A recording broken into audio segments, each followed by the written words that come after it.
জামালপুরের ইসলামপুরে সেফটি ট্যাঙ্কি খননের সময় মাটির ধসে চাপা পড়ে আজিম উদ্দিন নামে এক শ্রমিক নিহত হয়েছে।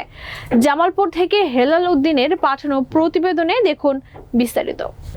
ঘটনাটি ঘটেছে রবিবার দুপুরে উপজেলার সদর ইউনিয়নের পশ্চিম শঙ্করপুর গ্রামে। স্থানীয়রা জানান, পশ্চিম শঙ্করপুর গ্রামের রফিকুলের নির্মাণাধীন একটি ভবনের নিচে আজিম উদ্দিন সেফটি ট্যাঙ্কে খননের সময় উপর থেকে মাটির ধসে পড়লে সে গর্তের নিচে চাপা পড়ে মারা যায়। নিহত আজিম উদ্দিনের বাড়ি পাশর্থী ইউনিয়নের কুমারপাড়া গ্রামে। এই খবর পেয়ে ইসলামপুর ফায়ার সার্ভিসের কর্মীরা এসে ঘণ্টাব্যাপী মাটি খনন করে আজিম উদ্দিনের মৃতদেহ উদ্ধার করে। এ সময় ফায়ার সার্ভিসের কর্মরত অফিসার মাজহারুল ইসলাম বলেন, প্রথমেই স্থানীয় লোকজন যদি সহযোগিতা করত তাহলে অল্প সময়ের মধ্যে মরদেহ উদ্ধার করতে পারতাম।